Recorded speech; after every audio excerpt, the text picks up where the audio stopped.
sight and an incredible journey. Herring churning up the water, making their run in Massachusetts rivers and streams. Each spring, they leave the ocean and they move to fresh water to spawn. But if something blocks that migration, the next generation is actually in jeopardy. WBZ's Paula Eben has a look at one way to make sure that doesn't happen.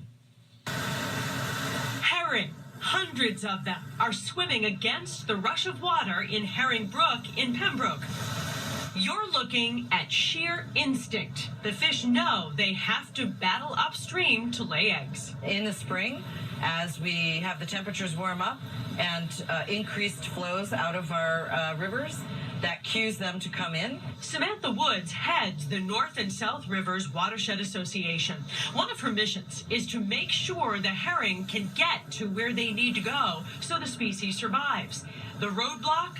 Dams, about 3,000 of them in the state. In most of our streams in Massachusetts, we have dams left over from many times from the colonial and industrial revolution. Those dams have reduced the herring population, but conservation efforts are making a difference. This is a fish ladder. The herring pull below the ladder, eventually figure out where this entrance is and swim up a passageway, emerging into the pond above. The ladder even has a laser fish counter, proving how successful it's been. Just recently, there was 19,000 fish in one day that went through the electronic counters here. Meaning hundreds of thousands of fish will pass through.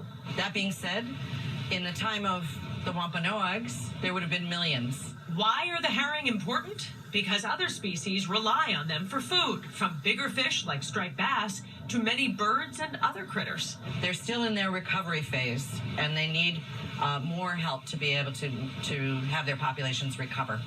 So there is an effort to remove some of the dams that are no longer useful, but that's a slow and expensive process. In the meantime, fish ladders are helping, and so are volunteers who keep the passageways clear. Those herring have to work hard. David and Lisa? They do. We applaud those volunteers. I've heard that they petitioned for an escalator. They did not get one. That's not in the budget. Sorry, Aaron.